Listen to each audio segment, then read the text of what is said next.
holes. Can I close the door? So, this was years ago. When he was young. It was a rock show. Her dog's probably on the show.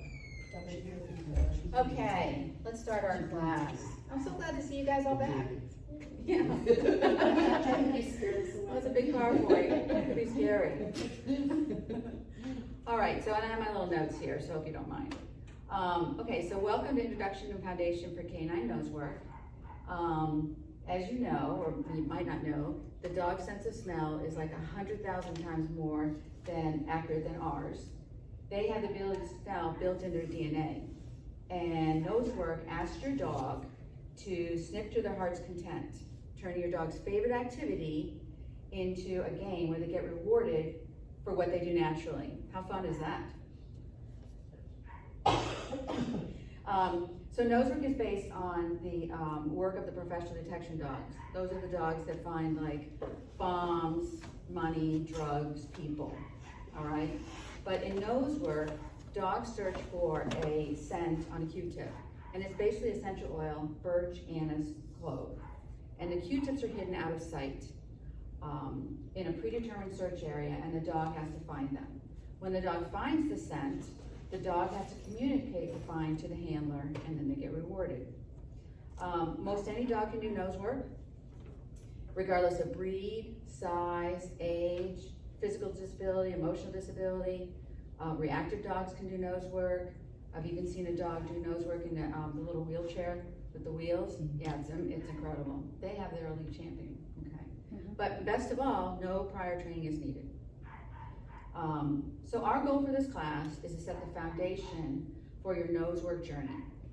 We want the dog to develop drive and motivation and independence and confidence.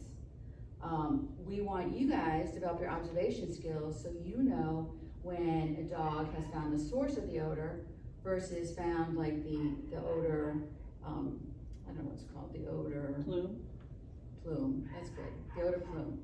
Versus crittering, versus snacking, or something else. We develop our observation skills by watching other dogs. And finally, remember this is a game. We want you and your dog to have fun. If it's not fun, we have to step back, okay, and rethink things, because it's not like they're gonna go to the Olympics if they trial and stuff, right? This is really something to build your relationship with your dog to be even better than it is today. All right, so we're gonna start the course by searching for food in boxes.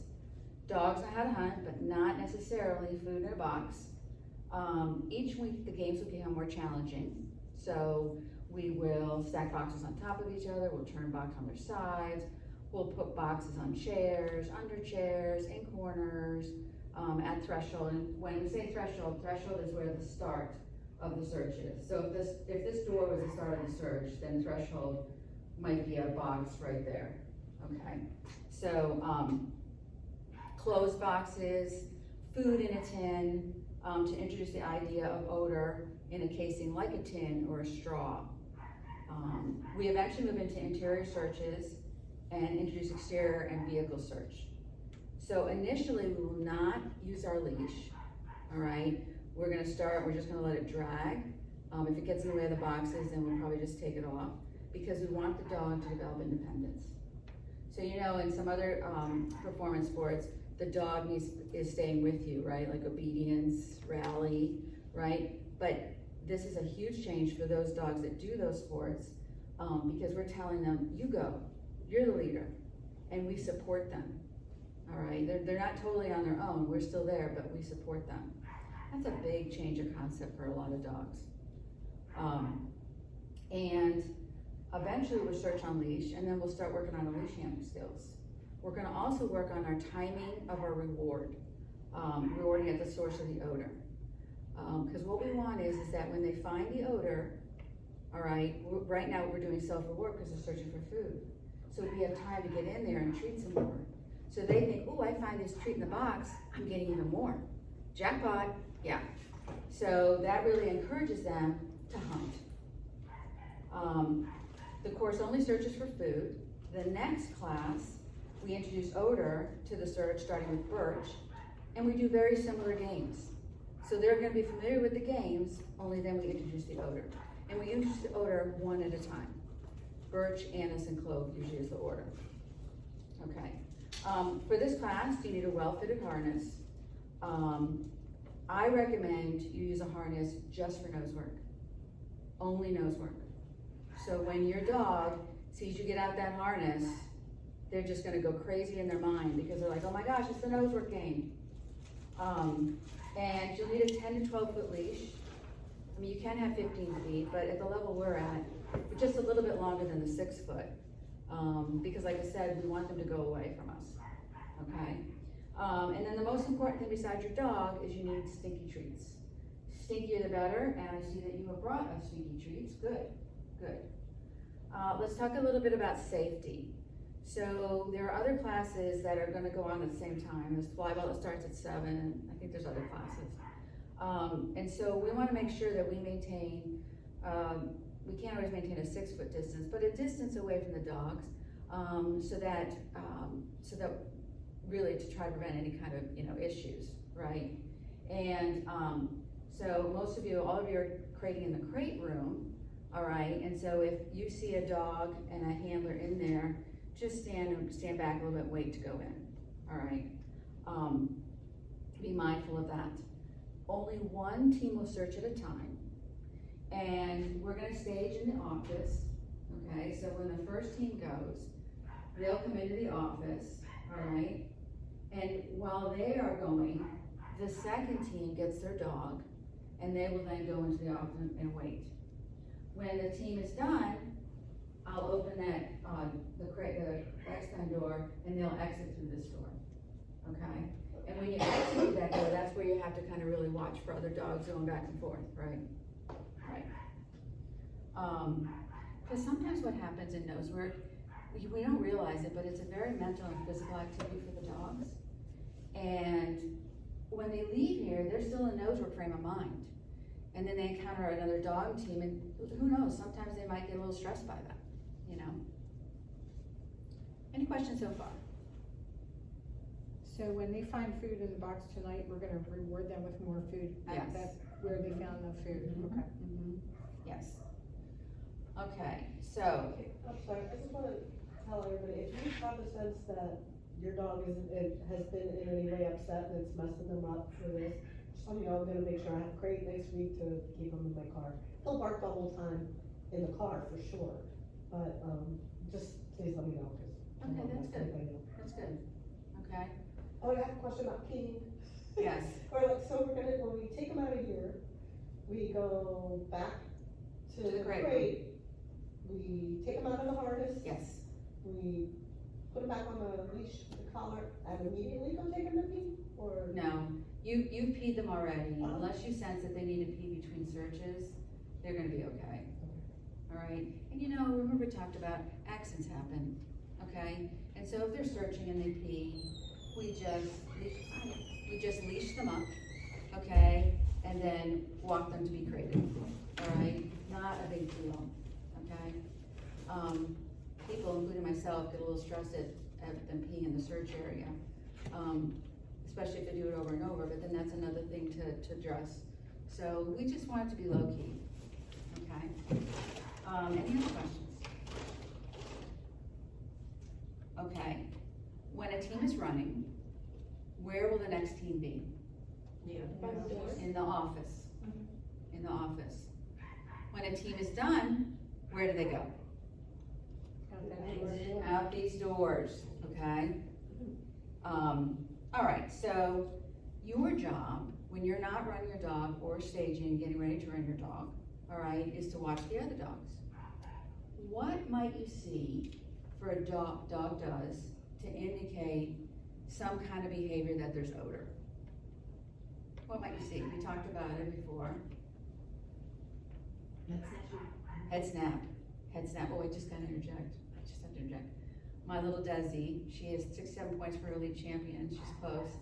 This weekend we did our level 2 exterior, which I thought she was on the 4th time, but really it was the 2nd time. And I so clearly saw the head snaps. 3 of them for the 3 highs. And it's never that clear. Yeah, usually.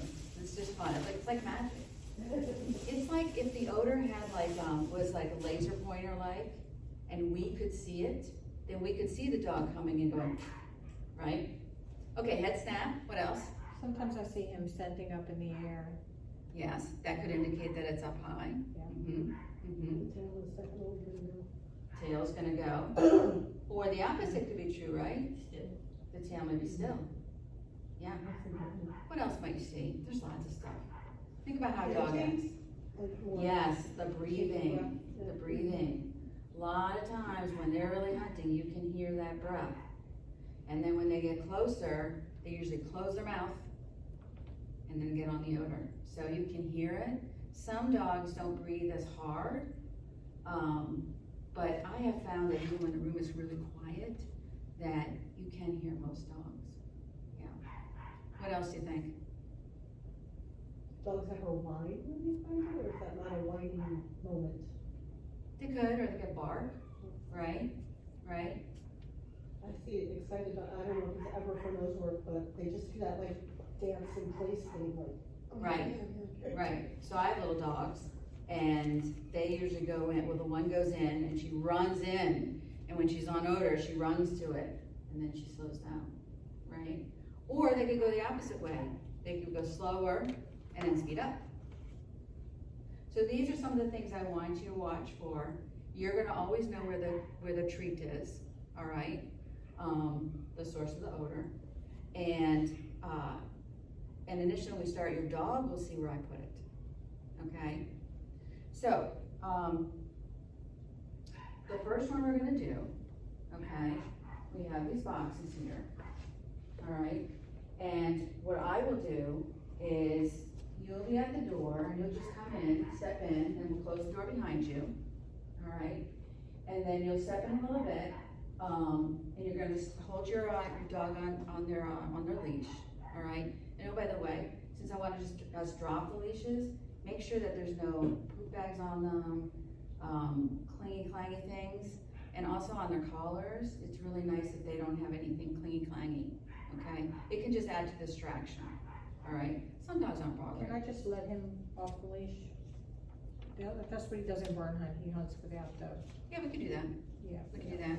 Yeah, Yeah. or two, but. Yeah, anybody, you can either let them off the leash or just let the leash drag, okay? And then what's gonna happen is, these are the two boxes that I'm gonna use for the treats, all right? And what I will do is, I'll have this box out here, and I'll put a treat in it, and I'll make sure your dog is watching me. And then you will just simply either take the leash off or let go of the leash. I don't want you to say a word, not a word. And I want you to stand back, and when they get that treat, I want you to run up, and I want you to give them a few more rewards, okay? Yes. Different treats. Nope, they could be the same, they'd be the same. And if you have a little dog and you're worried about, then what you can do is, when you treat, you have your treats in hand here, and they're gonna be off leash, so it's gonna be a little easier than handling the leash. And what you do is, you put a treat, because if you give them like 5 treats, that's one to them, okay? So give them one, and then, break them up for the little dogs, all right? I don't feed my dog dinner when it's Nosework class. I might feed him a little snack, but nothing very much, because she's a little dog, and I'm always worried about, her exploding because she's like a lab. She hasn't yet, but it could happen, okay? So, and then what'll happen is then you'll, then what I want you to do is you'll leash, because you're gonna carry your leash unless the leash is dragging. All right, so leash up the dog, all right? And then I want you to go back in the room, okay? And then you're gonna come out, and I'm going to have, the treat box in a different place, okay? I will always tell you where it is, all right? And they're not saying you put it in this time, or? No, so let's see what happens. Okay. If they need us to go back and have me put it in again and see me, then that's what we do, okay? Sometimes what happens is they get there at the start and they're just still hesitant, even on the first one, all right? So I might ask you to move in a little, okay? I might ask you to walk around, all right? Because remember, this is new to the dog, right? They're not used to going off, because they're used to going off and getting in trouble, right? We want them to go off and do some great stuff. Okay, any questions? So you're only doing one treat right now, like. Yeah, so, I'm gonna have you, when we start this, put your name and your dog's name, and give me some treats here to use. And I'm just gonna put one treat in, Okay. all right, for each search, okay? If the dog is really shy and hesitant, we might have to put more, okay? Then it'll be like a little more stinkier, but I'm hoping that doesn't happen. So basically, I'll know like once she gets that one treat, we're done, go back in. Well, you're gonna reward it, you're gonna reward, yep, and then I'll be like, okay, leash him back up, all right, and then you'll go there, and then you'll come back out, and I'll have it there, all right? We're gonna hopefully do 3 runs, okay? 3 things each. So basically it'll be like 9 little runs, okay? So when the resets within each run, did you say go back in the room? Cause is somebody gonna be in there already? So Should we just turn around while you rehab? Or what we Yeah. can, or what we can do is, why doesn't the dog who's staging just wait in the alcove until Okay. we're done, and then we can wave, and then you can go into the office. That Well, would that's be- true, but Lori has a good idea, we've done that before, where you just turn around. Yeah. You just make sure the dog doesn't see.